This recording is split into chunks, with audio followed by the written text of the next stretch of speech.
বাংলায় একটা প্রবাদ আছে, উঠলো বাইতো কটক যাই। আর আমি 2 বছর আগে বলেছিলাম উঠলো বাইতো পুরী যাই। এখন বলছি যখন ইচ্ছা পুরী যাই। সেই ইচ্ছাকে প্রাধান্য দিতেই আমার আবারও পুরী যাত্রা। কিন্তু এবার পুরী যাত্রার ক্ষেত্রে দুটো কারণ আছে পুরী যাওয়ার। তার আগে বলি আমি কোথায় দাঁড়িয়ে আছি। আমি দাঁড়িয়ে আছি শহরের ব্যস্ততম বাবুঘাট অঞ্চলের, যেখানে সারি সারি দিয়ে দাঁড়িয়ে আছে বিভিন্ন বাস। একবার দেখে এই দেখুন, সারি সারি দিয়ে দাঁড়িয়ে আছে বিভিন্ন বাস। আর এবার যাদের সঙ্গে আমি পুরী যাচ্ছি, এই ডলফিন ট্রাভেলসের সঙ্গে। এদের সঙ্গে পুরী যাওয়ার আমার অভিজ্ঞতা আছে 2 বছর আগে, 2023 সালে গেছিলাম। সেই ভিডিওটা প্রায় 1.5 লাখ ভিউ হয়ে গেছে। তো আবার এনাদের সঙ্গে সেই যাত্রা। সেবার লাহাদা ছিল, এবার লাহাদা নেই, এবার আমি একাই। এদের ভিডিও বানানোর কারণটা কি, 1 মাস পরে হচ্ছে দুর্গাপুজো। তো রেড বাস থেকে বিভিন্ন বাসের ভাড়া দেখছিলাম যে দুর্গাপুজোর সময় বাসের ভাড়া কত থাকে। আমার চক্ষু তো চরক গাছ। ভাড়া দেখতে হচ্ছে 2500 টাকা, 3000 টাকা, 4000 টাকা ভাড়া পুরী যাওয়ার। যে নর্মালি যেটা থাকে 700-800, খুব বলে হলে 1200-1500। তখন খুঁজতে খুঁজতে এই ডলফিনের সন্ধান পেলাম। তো ডলফিনে দেখছি রেড বাস থেকে ভাড়া হচ্ছে মাত্র 784 টাকা। এবং যদি ওনাদের সরাসরি ফোন করেন সেক্ষেত্রে ভাড়া পড়বে কত? সরাসরি ফোন করলে কত পড়বে ভাড়া? সরাসরি এমনি সময় কত পড়ে? নর্মাল টাইমে 700-800। নর্মাল টাইমে 700 টাকা। আর পুজোর সময় কত ভাড়া? 1200। তার বেশি হবে না, কেন গভর্নমেন্টের রেট আছে 1265, কিন্তু তোমরা নাও 1250, তাই তো? 1200 নাও, সরি। তাহলে পুরীতে যাওয়ার যদি ইচ্ছা আছে, ট্রেনের টিকিট পাননি, ভলভোর ভাড়া দিতে অসমর্থ, তাহলে উপায় কোনটা? এই ডলফিন। তাহলে ডলফিনের নাম্বারটা বলে দাও, ফোন করে বুক করবে। একটু নাম্বারটা বলো। 9433 হ্যাঁ 23 হ্যাঁ 6077। কি নাম কি আছে? ডলফিন বাস। ডলফিন বাস। এখানে ফোন করলে টিকিট কাটা যাবে, তাই তো? আর যদি রেড বাস থেকে কাটতে চান সেক্ষেত্রে কিন্তু জিএসটি দিয়ে প্রায় 784-803 টাকা মতন পড়ে যাবে। আরেকটা কারণও আছে আবার পুরী যাওয়ার, সেটা হলো পুরীতে এবার দুর্দান্ত একটা বাজেট হোটেলের ভিডিও আসবে পরের এপিসোডে। যাই হোক, আমি এখানে পৌঁছলাম কি করে? প্রথমে বাড়ি থেকে একটা উবের ধরলাম। উবের ধরে পৌঁছলাম সেক্টর 5 মেট্রো স্টেশনে। আচ্ছা, মেট্রো স্টেশনে তো পৌঁছলাম। তারপর সেখান থেকে ধরলাম মেট্রো এসপ্ল্যানেডের জন্য। গলদঘর্ম হয়ে গেছে, মারাত্মক ভিড়। আচ্ছা, তারপর নামলাম এসপ্ল্যানেডে। সেখান থেকে আবার 30C বাস ধরে চলে এলাম এই বাবুঘাটে। তাহলে সেক্ষেত্রে খরচ কত হলো? বাড়ি থেকে উবেরে আমার খরচা হয়েছিল 92 টাকা। আর তারপর মেট্রো নিল 28 টাকা 50 পয়সা। আর 30C নিল 10 টাকা। যোগ করে নিন, তাহলে বুঝে যাবেন কত টাকা খরচা হলো।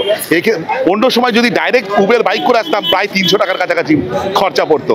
মেট্রো সম্বন্ধে কিছু ইনফরমেশন দিয়ে নিই। আমি তো প্রথম দিন যেতে পারিনি। যাই হোক, যেটা বলার সেটা হচ্ছে আপনার সেক্টর 5 থেকে এসপ্ল্যানেড পর্যন্ত মধ্যবর্তী 7টা স্টেশন আছে। এর মধ্যে ফুলবাগান, শিয়ালদা আর এসপ্ল্যানেড বাদে সবকটাই দরজা বাঁদিকে খোলে। যদি খুব ভিড় থাকে, অফিস টাইমে ওঠেন, এটা খেয়াল রাখবেন। আর অন্যথায় বেলেঘাটার ক্ষেত্রে ডান সাইডে খোলে, আর শিয়ালদা আর এসপ্ল্যানেডে উভয় দিকেই দরজা খোলে। এর আগে আমি অবশ্য চেপেছি, শিয়ালদা পর্যন্ত দেখেছি, কিন্তু এসপ্ল্যানেড পর্যন্ত এই পথে আসার অভিজ্ঞতা প্রথম হলো। 2 নম্বর, অফিস টাইমে যদি আসেন, লাগেজ নিয়ে ওঠা কিন্তু বেশ চাপের। আমি অনেককে জিজ্ঞেস করলাম যে মেট্রোতে ভিড় কেমন হচ্ছে। বললো মারাত্মক ভিড় হচ্ছে, শুধু অফিস টাইমে না, অন্য সময়ও ভিড় হচ্ছে। এইটা মোটামুটি যে ফ্রিকোয়েন্সিটা ট্রেনের, এটা মোটামুটি 10 মিনিট করে দেওয়া উচিত, এবং পরবর্তী ক্ষেত্রে 8 মিনিটও করে দেওয়া উচিত বলে আমার মনে হয়। আচ্ছা, এবার যদি খুব ভিড় থাকে অফিস টাইমে, টিকিটের লাইন কিন্তু প্রচণ্ড পড়ছে। সেক্ষেত্রে কী করবেন? সেক্ষেত্রে একটা অ্যাপ ডাউনলোড করে নেবেন। যারা জানেন ঠিক আছে, যারা জানেন না তারা একটু শুনে নিন। আমার কলকাতা মেট্রো বলে একটা অ্যাপ আছে। সেখান থেকে মেট্রো যতগুলো এই বর্তমানে যতগুলো লাইন আছে, মানে হচ্ছে ব্লু লাইন, গ্রিন লাইন, তারপর অরেঞ্জ লাইন আর ইয়েলো লাইন, সবকটা স্টেশনের নাম ওখানে দেওয়া আছে। সেখানে আপনি সোর্স আর ডেস্টিনেশন আপনি চুজ করতে পারবেন, এবং নাম্বার অফ পার্সনও চুজ করতে পারবেন, এবং পেমেন্ট করতে পারবেন ক্রেডিট কার্ড, ডেবিট কার্ড বা ইউপিআই এর মাধ্যমে। আপনাকে ওখানে একটা কিউআর কোড প্রোভাইড করবে। সেই কিউআর কোডটাই আপনার মাই টিকিট বলে সেই জায়গায় থাকবে। সেটাই যখন স্টেশনে পৌঁছবেন, যখন এন্টার করবেন, তখন ওই কিউআর কোড স্ক্যান করবেন, যখন বেরোবেন তখনও কিউআর কোড স্ক্যান করে বেরিয়ে যেতে হবে। আশা করছি পুরোপুরি ইনফরমেশান দিতে পেরেছি প্রথম দিন মেট্রোতে সফর না করেও। আর লাস্টে হচ্ছে আপনি এসপ্ল্যানেড থেকে বেরোবেন কোন দিক দিয়ে? ঠিক হচ্ছে যেখানে দেখবেন মনুমেন্টের সামনেই আপনি বেরোতে পারবেন। ফলে ওই পার হেলেই আপনি বাবুঘাটের জন্য বাস পেয়ে যাবেন, বা এসপ্ল্যানেড বাস ডিপো ঠিক অপোজিটেই। এবার আসি বাসের ইনফরমেশনে। যে বাসে আমি আজকে যাত্রা করতে হচ্ছি, সে যে ডলফিনের হচ্ছে ভলভো যেটা 9400 মডেলের, ঠিক আছে, কোনো অসুবিধা নেই, পরবর্তীকালে আরও ইনফরমেশন দেবো। ডলফিনের দেখুন আরেকটা এসি বাস দাঁড়িয়েছে এইদিকে, সেটা কিন্তু ভলভো নয়, ওটা হচ্ছে একটু আগে ছাড়বে, আর এই ভলভোটা 10 মিনিট পরে, এটা 9টা 20-তে ছাড়ার কথা আছে। সবচেয়ে গুরুত্বপূর্ণ জিনিস হচ্ছে ডলফিনের ক্ষেত্রে একটা জিনিস আপনাদের সঙ্গে শেয়ার করি, এই ডলফিনের প্রায় 200-র উপরে বাস আছে, ঠিক আছে। দেখুন এই নম্বরটা খেয়াল করুন ডলফিনের, দেখুন এখানে 7165 এটা। আচ্ছা, এই যে ভলভোতে আমি যে যাত্রা করতে চলেছি এটার নাম্বারটা দেখুন, এক মিনিট জাস্ট, নাম্বারটা দেখুন, এই দেখুন 7165। ওদের যত বাস আছে সব হচ্ছে 7165। এইটাও দেখুন, এটাও 7165, এটাও ডলফিন। আচ্ছা, বিভিন্ন ভাড়া আছে আমাদের, যেমন ভলভোতে পড়ছে পুরী পর্যন্ত 700 টাকা, বা রেড বাসে 784 টাকা প্লাস ট্যাক্স। আর বলছি যে তোমার যেটা নর্মাল ভলভো নয়, যেটা নর্মাল আছে এসি, সেটাতে ভাড়া কত? Sleeper 700, sleeper 700, 600। আচ্ছা, সিটিংয়ে 600, আর এদিকে নন এসিটা? নন এসিটা 550 সিটিং। 550 সিটিং। আচ্ছা, তাহলে আর বলছি যে নাম্বারটা বললে সেখানে সব রকম বাসের টিকিটই আপনার বুক করতে পারবে, তাই তো? আচ্ছা, এছাড়া ডলফিনে তোমাদের ওয়েবসাইট বা অ্যাপ আছে তো? www.dolphinbusservice.com। আর ওইখান থেকে বুকিং করতে পারবে তো? ব্যাস, এই যা রেট বলছো ওই রেটই পাবে তো? ওকে ওকে ওকে। ও আপনারা যদি ফোনে বুকিং করতে অসমর্থ হন, আপনারা ওদের ওয়েবসাইটে গিয়েও বুক করতে পারেন। আবারও বলছি, দুর্গাপুজো অন্যান্য বাস অপারেটরদের ভাড়া যেখানে 2000, 2500, 3000, 4000 টাকা, সেখানে ডলফিনের ভাড়া হচ্ছে 1200 টাকার কাছাকাছি প্লাস ট্যাক্স। যাত্রা কেমন হবে সেটা তো বলবোই, আর এনারা যাত্রাপথে দেবেন একটা জলের বোতল। ব্যাপার ডলফিনের ক্ষেত্রে একটা ব্যাপার হচ্ছে, এ কিন্তু রাস্তায় কোথাও দাঁড়াবে না, হয়তো 5-10 মিনিটের জন্য তেলের জন্য দাঁড়াতে পারে, ব্যাস, আর কোথাও দাঁড়াবে না। তাহলে খাবার কিন্তু হয় আপনাকে ক্যারি করতে হবে, অথবা এই বাবুঘাটে যে বিভিন্ন খাবার দাবারের অপশন আছে এখান থেকে খেয়েই আপনাকে রওনা হতে হবে। যেমন এখানে খাওয়া দাওয়ার বিভিন্ন লোককে জিজ্ঞেস করলাম, এই যে লোকনাথ, জয় বাবা লোকনাথ। আচ্ছা, লোকনাথের এখানে খেয়ে দিয়ে আমি রওনা দিই। আমি বাড়ি থেকে অল্প কিছু খেয়ে এসেছিলাম, কিন্তু খিদে পেয়ে গেছে। অর্ডার করেছি সেটা হচ্ছে 2 পিস চিকেন কষা আর রুটি। রুটি আমাকে আটা দিচ্ছে, এই একটা দিয়েছে, আটা দিচ্ছে, আমি 2টো রুটি খাবো। দারুণ, খুব বড়। এখানে খাওয়া দাওয়া করলাম, বিল হলো হচ্ছে 112 টাকা, যার মধ্যে 20 টাকার জল আছে, মানে 93 টাকা হলো। 80 টাকা হচ্ছে চিকেন কষাটা। এখানে বিভিন্ন মেনু আছে, যেমন চাউমিন আছে, রোল আছে, বিরিয়ানি আছে। তো আমি রুটি আর চিকেন কষাটাই খেলাম, আর ঠিকঠাক লাগলো, খারাপ না। একবার বাসের ইন্টেরিয়রটা আপনাদের সঙ্গে শেয়ার করি, সেটা হচ্ছে 2x2, এটা পুশ ব্যাক সিট আছে, ভলভো। এখানে হচ্ছে লাগেজ রাখার জায়গা, এইখানে হচ্ছে রিডিং লাইট, এসি ভেন্ট, সব কিছু আছে। চার্জিং পোর্ট আছে আপনার USB A টাইপ। এখানে সিসিটিভি ক্যামেরা আছে, সেটা আলাদা কথা, চলে কি চলে না সেটা জানি না। বড় বড় উইন্ডো, এই উইন্ডো কার্টেনও দেওয়া আছে, পরিষ্কার পরিচ্ছন্ন, এবং বাসটা কিন্তু পরিষ্কার পরিচ্ছন্ন লাগছে, দেখুন, বেশ ভালো, দারুণ। আর এই হচ্ছে এটা বড় একটা এসি ভেন্ট আছে, এখানে এমার্জেন্সি এক্সিটও আছে। যাই হোক, ভলভো আর লাস্ট সিটে হচ্ছে অনেকটা এরকম 1, 2, 3, 4, 5 জন বসতে পারবেন। এবং সবচেয়ে বড় কথা, এই যে সিটগুলো আছে এইগুলো হচ্ছে সিটার না, দেখুন সেমি স্লিপার টাইপের। এইটা হচ্ছে আপনার লেগ রেস্ট, আর এইটা হচ্ছে হ্যান্ড রেস্ট। এর আগে আমার এই বাসে ভ্রমণ করার অভিজ্ঞতা আছে, আর জাস্ট কিরকম লাগে একবার জাস্ট আপনার দূর থেকে দেখাই, দেখুন এরকম। এই আমি এখন আমার ব্যাগ রাখতে পারিনি, আমার সিট হচ্ছে এইটা, পুরো একদম সামনে পাইনি, এইটা মনে হচ্ছে 7, এইটা।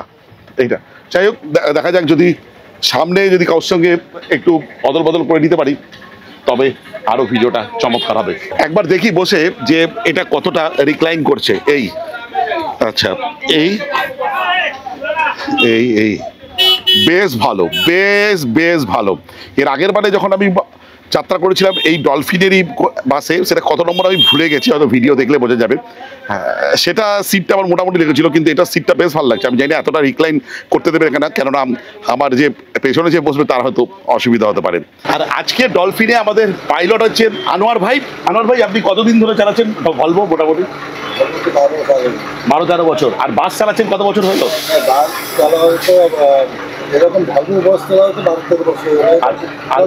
আচ্ছা, ডলফিনে চালাচ্ছে 12-13 বছর হয়ে গেল। আর সবচেয়ে বড় কথা, আনোয়ার ভাইয়ের একটা জিনিস দেখাচ্ছে, ইন্ডিয়া টিমের বাস উনি চালিয়েছেন। এই যে বিভিন্ন ইন্ডিয়ান টিমের যে প্লেয়ার আছে তাদের সঙ্গে ছবি দেখাচ্ছেন, ঋষভ পান্ত, হরভজন সিং, তারপর হচ্ছে আপনার শুভমান গিল, মানে আমাদের ক্যাপ্টেন বিরাট কোহলি। বিরাট কোহলির সঙ্গে আনোয়ার ভাইয়ের ছবি আছে। আর আমি আজকে আনোয়ার ভাইয়ের সঙ্গে ছবি তুললাম, আমি কৃতজ্ঞ। আনোয়ার ভাই খুব ফেমাস লোক, আর সবার এই যে ইন্ডিয়ান টিমে সবার সব সিগনেচার দিয়েছে আনোয়ার ভাইকে। আচ্ছা আচ্ছা, থ্যাংক ইউ আনোয়ার ভাই। আমিও খুব লাকি, তাহলে আনোয়ার ভাই আজকে আমাদের বাসের পাইলট। 9:15 বাজে, দেখুন যেটা নন এসিটা ছিল, নন এসি স্লিপার বাসটা ছিল ডলফিনে, সেটা রওনা দিল পুরীর দিকে। আমাদের বাসটা রওনা দেবে হচ্ছে 9:30 নাগাদ। আজকে আমাদের মোট যাত্রা হতে চলেছে প্রায় 500 কিলোমিটার, ওই 496 কিলোমিটার মতন পুরী পর্যন্ত, আর সময় লাগবে মোটামুটি 10 ঘন্টা মতন। আমি যখন এর আগের বারে জার্নি করেছিলাম ডলফিনের ভলভোতে, সেটাও 9400 ছিল ভলভো। এবার সিটটা যেটা একটু বেশি ভালো লাগছে, তার কারণটা একবার দেখাই। দেখুন এই সিটটা হচ্ছে এরকম, অনেকটা রিক্লাইন হয়, যেটা একবার দেখাই আপনাদের। আর এটা হচ্ছে হ্যান্ড রেস্ট, এটা দেখুন কাফ রেস্ট আছে এখানে, বেশ ভালো। আগের বারে ছিল না কিন্তু কাফ রেস্ট, এইটা একটা ব্যাপার। আর এইটা হচ্ছে আপনার হেড রেস্ট, এইটাই বেশ ভালো। মানে এইটাকে ইউজ করে আপনি এই কাফ রেস্টটাকে ওঠাতে পারেন বা নামাতে পারেন, আর এইটা প্রেস করলে আপনি এটাকে রিক্লাইন করতে পারেন সিটটা, এবং অনেকটা রিক্লাইন হয়, জাস্ট অনেকটা। আর কিছুটা ইন্টেরিয়ার এরকম দারুণ ছকছকে লাইট জ্বলছে, প্রত্যেকে এসে উপস্থিত। এবং আমি কালকে যখন টিকিট কেটেছিলাম, মাত্র 2টো সিট টিকিট ভর্তি হয়েছিল, মানে এই 4টে সিট ছাড়া পেছনে 2টো সিট মাত্র ভর্তি হয়েছিল, মানে 6 জন অকুপাই করেছিল। এখন দেখতে পাচ্ছি পুরো বাস ভর্তি। একটাই মিসিং, যেটা হচ্ছে এখানে ইউএসবি টাইপে পোর্ট আছে, এটা টাইপ সি হলে খুব ভালো হতো। আর রিডিং লাইট জ্বলছে না, ওখানে বন্ধ করা আছে। এটা এখানে আমাদের স্টাফদের জন্য একটা সিট আছে। দাদা আমার সঙ্গে যাচ্ছে, ওনার বাড়িও পুরীতে। একদম এখন ঘড়িতে বাজে 9:25, আমরা রওনা দিলাম পুরীর উদ্দেশ্যে। আজকে আমাদের যাত্রা হতে চলেছে প্রায় 496 কিলোমিটার, আর এই পথ অতিক্রম করতে আমাদের সময় লাগবে আনুমানিক 10 ঘন্টা মতন। তাহলে সিট বেল্ট বেঁধে নিন, চলুন আমার সঙ্গে এবারের এই পুরী যাত্রায়। এই যাত্রা সম্বন্ধে যদি বলা যায়, সেটা হলো কলকাতা থেকে পুরীগামী যত ভলভো আছে সারা বছরে যদি হিসাব করা হয়, এটা চিপেস্ট ভলভো।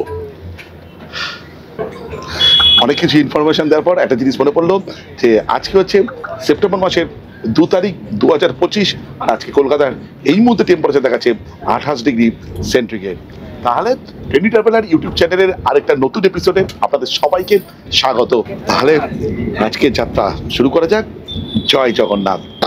আমাদের যে বাস ভাড়া আছে তার মধ্যে কিন্তু এটা কমপ্লিমেন্টারি, এই 500 ml জলের বোতলটা এটা কমপ্লিমেন্টারি, আর এটা রেখে দেওয়া হোক।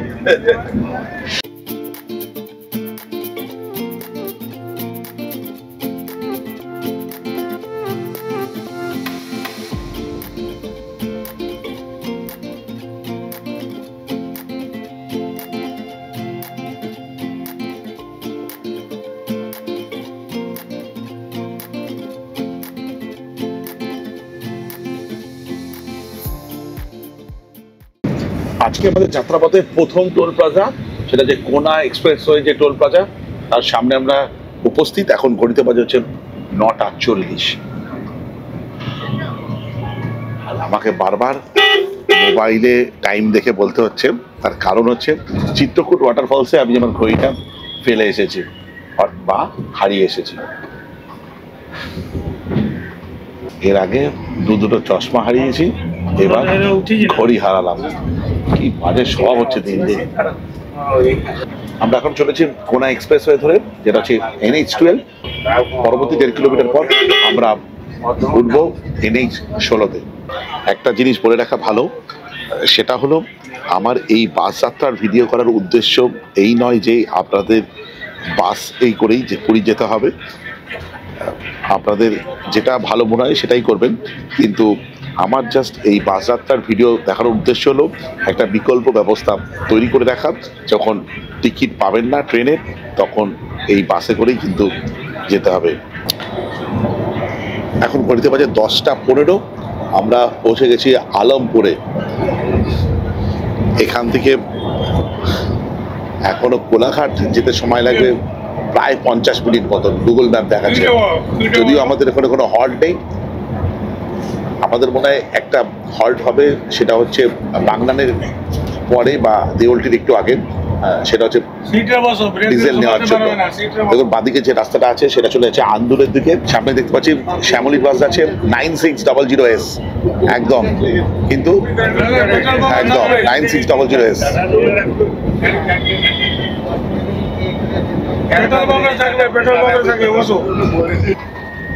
ঘড়িতে এখন বাজে 10টা 20। আমাদের যাত্রাপথের দ্বিতীয় টোল প্লাজা ধুলাগড় টোল প্লাজায়।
ঘড়িতে বাজে এখন হচ্ছে প্রায় 10:30। সামনের দিকে দেখুন যে বাঁদিকে যে রাস্তাটা ঢুকে যাচ্ছে, বাঁদিকে যে রাস্তাটা চলে যাচ্ছে সেটা হচ্ছে ফুলেশ্বরের দিকে, আর সোজা চলে যাচ্ছে আমরা খড়গপুর।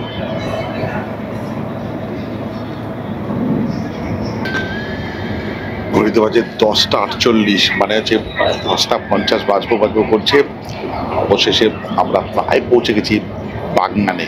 বাসে করে যেতে যেতে কোনটা বেশি ভালো লাগে বলুন তো, যখন বাসটা বিভিন্ন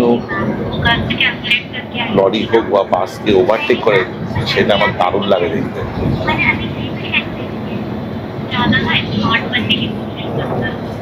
কনস্ট্যান্টলি বাসটা কিন্তু উনি রান করে যাচ্ছেন প্রায় 80-র কাছাকাছি।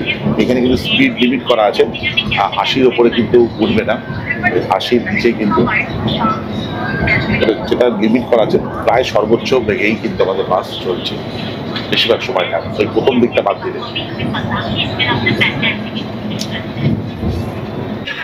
ঘড়িতে এখন প্রায় 11টা বাজে করেছে।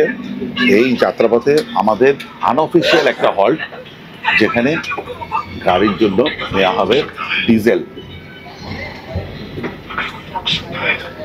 চায়ের দোকান আছে, যদিও চায়ের দোকানটা বন্ধ দেখলাম, এখানে বৃষ্টি হয়েছে ভালোই। যে পাম্পে দাঁড়িয়েছে ডিজেল নেওয়ার জন্য, সেখানে কোনো খাবার দাবার দোকান, অগত্যা রাস্তা পার হয়ে গিয়ে একটা ছোট দোকান আছে, ওই দাদারা সব চা ঠা পান করে এলো। আমি এই চিপসের প্যাকেটটা নিলাম কলিজেরা, এখন খাবো না, রেখে দিলাম। অনেক সময় কি হয়, বোরিংনেস কাটানোর জন্য, নয়তো আমি চিপস টিপস এসব খাই না।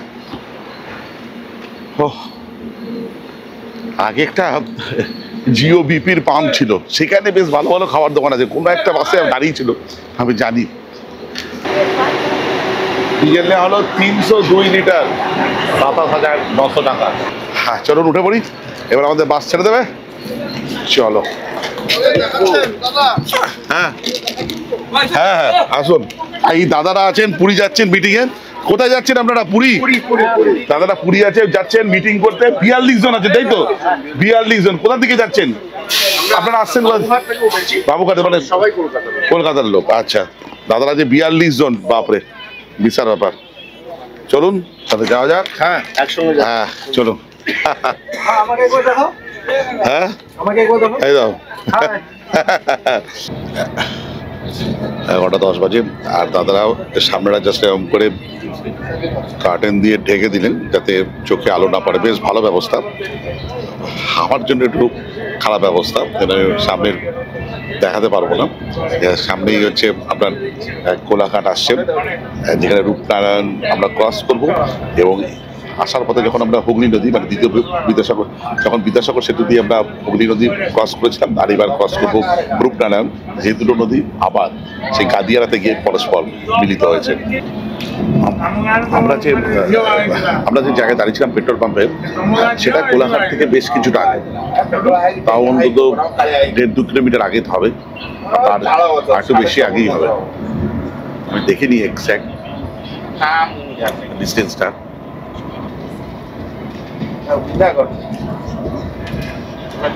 এই যেখানে চলে যাচ্ছেন new Ghosh hotels and restaurant, বেশিরভাগ বাসগুলো কিন্তু এখানেই দাঁড়ায়।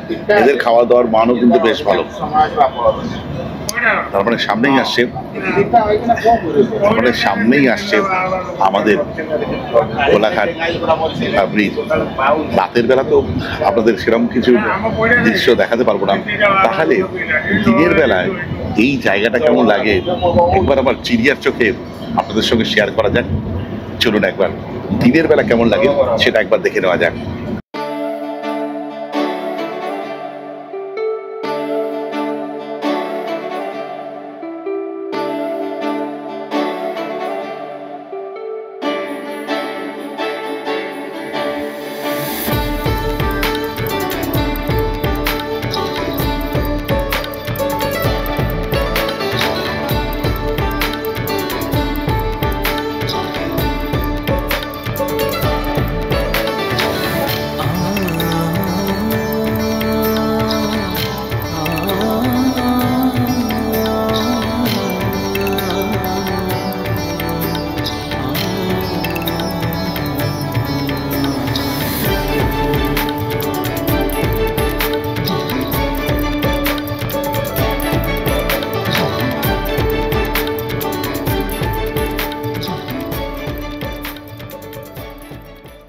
কি কেমন লাগলো অবশ্যই বলবেন। এটা এর আগে কোনো একটা ভিডিওতে আমি শেয়ার করেছি, তাও ঠিক মনে নেই।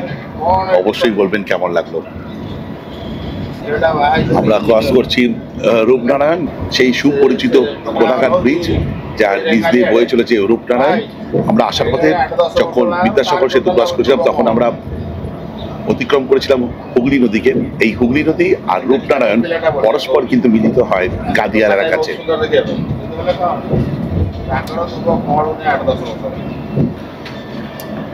কোলাঘাট দিয়ে যখন যাচ্ছি তখন সবার কাছে একটা প্রশ্ন করি, সেটা হলো কোলাঘাটে আসলে আপনারা যখন গাড়িতে আসেন বা বাইকে আসেন, তখন কোন হোটেলটা বা রেস্টুরেন্টে খেতে আপনারা স্বাচ্ছন্দ্য বোধ করেন বা খেতে ভালো লাগে? একটু কমেন্টের সাহায্যে বলবেন। আমি আমার উত্তরটা আগে দিয়ে রাখলাম। আমার এখানে সবচেয়ে বেশ ভালোই লাগে হচ্ছে ওই আনন্দ রেস্টুরেন্ট। এদের বিভিন্ন রেস্টুরেন্ট আছে, খাওয়ার দোকানও কম নেই, KFCও আছে। তো আমার ওই আনন্দ রেস্টুরেন্টে খেতে বেশ ভালো লাগে। এবার আপনাদের কোনটা অবশ্যই একবার শেয়ার করবেন।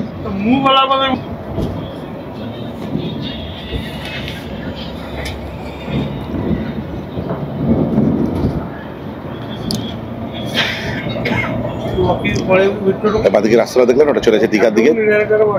এখন আমরা ধরেছি NH-16 ধরে আমরা এগিয়ে চলেছি পুরীর দিকে, যেটা প্রথমে আমরা ক্রস করবো খড়গপুর বাইপাসকে। এবং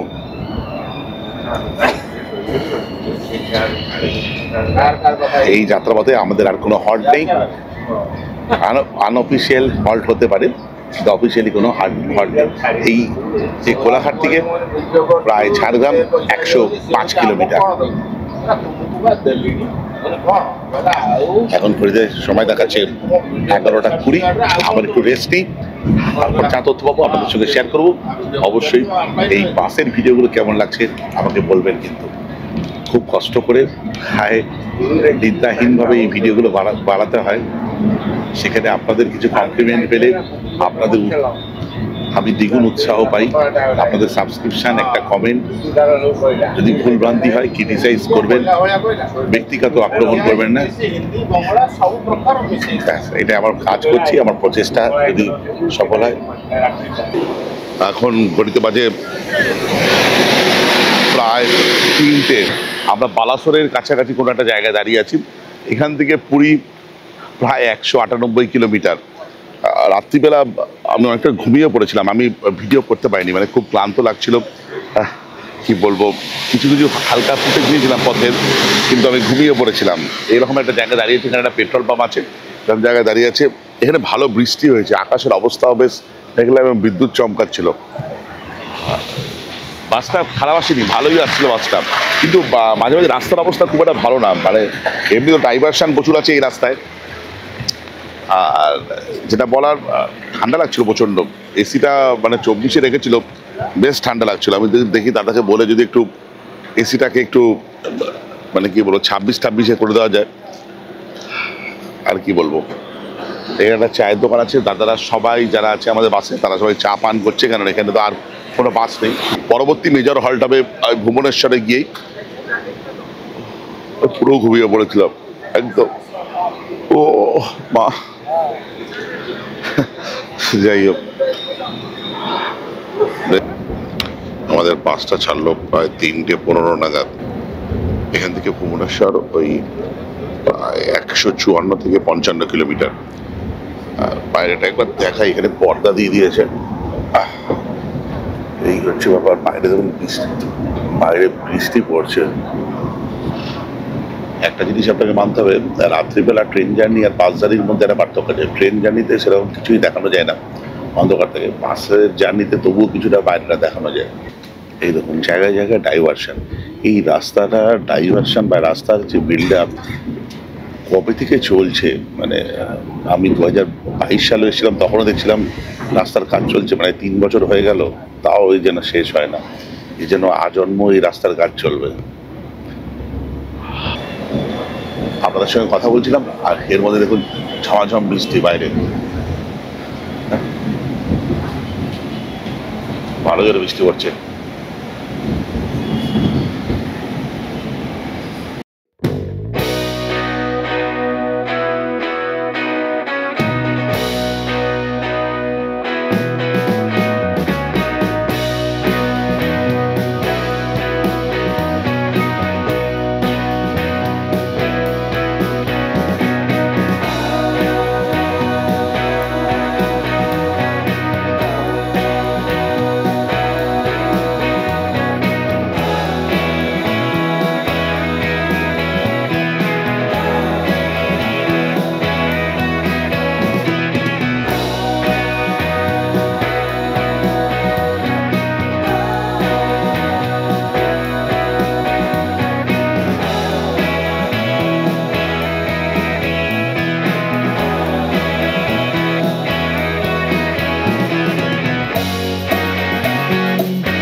গুড মর্নিং।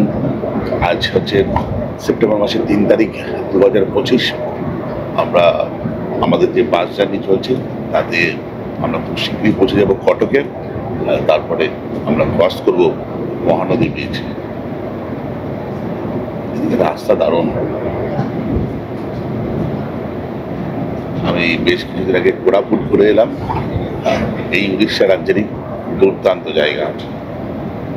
আপনারা যদি এই ভিডিওগুলো না দেখে থাকেন একবার প্লিজ দেখার অনুরোধ রইল, আমি ডেসক্রিপশনে লিঙ্ক দিয়ে দেবো কোরাপুট ভ্রমণ।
ঘড়িতে বাজে প্রায় 5:30। আমরা ক্রস করছি মহানদী। মহানদীর উপর যে পুল দিয়ে আমরা এখন ক্রস করি সেটা হচ্ছে নেতাজি সুভাষচন্দ্র বসু সেতু।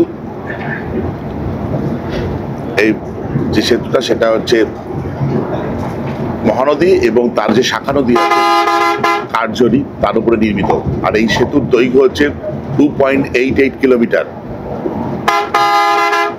এই সেতু নির্মাণ হয়েছিল 2017 সালে। এই সেতুটা হচ্ছে উড়িষ্যার প্রথম 3 লেনের সেতু। 5:34। আমরা এখন আছি কটকে। এখান থেকে ভুবনেশ্বর প্রায় 20 কিলোমিটার।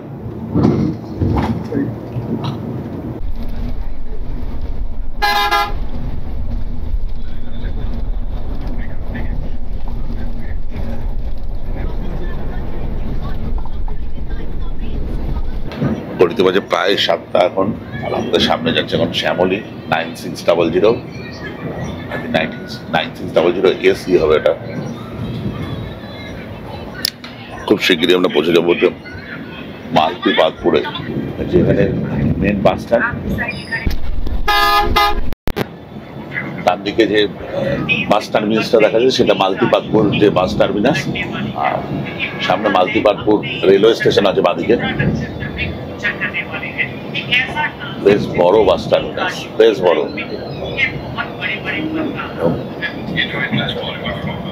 যখন পুরী থেকে বাস কিছু কিছু কলকাতার দিকে কিন্তু এখান থেকেও ছাড়ে। পুরী এখান থেকে 6 কিলোমিটার দূর। আর এইদিকে আছে মালতি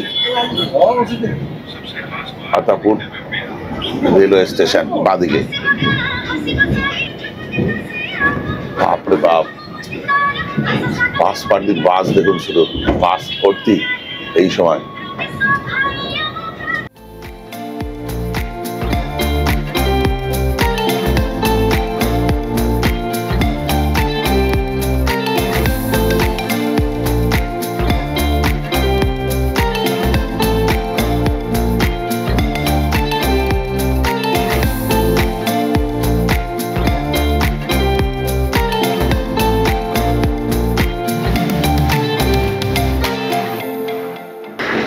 সাতটা 13 বাজে, মানে বিফোর টাইমেই আমরা ঢুকে পড়েছি এই পুরী বাস স্টপেজে। এখানে বাস প্রচুর, মানে কি বলবো। আর যেটা বলার সেটা হচ্ছে এই বাসে চড়ার অভিজ্ঞতা বেশ ভালো। স্টাফদের বিহেভিয়ার খুব ভালো। ভলভোর ভাড়াও ঠিকঠাক, একদম ঠিকঠাক বললেও কম ভালো হবে, ঠিক একদম ভালো। এসি ঠিকঠাক কাজ করেছে, সিট অনেক উন্নত করেছে। আর 2 বছর আগে যে চড়ার অভিজ্ঞতা ছিল এবার সম্পূর্ণ ভিন্ন, খুব ভালো, কোনো অসুবিধা হয়নি। বেশ খানিকটা সময় তো আমি এখানে ঘুমিয়েও পড়েছিলাম। যাই হোক, ভিডিওটা আজকে এই পর্যন্ত। যদি ভালো লেগে থাকে লাইক, শেয়ার, সাবস্ক্রাইব। আপনাদের একটা সাবস্ক্রিপশন আমার ইন্সপিরেশন। এই বলে ব্লগটা শেষ করলাম। বাই।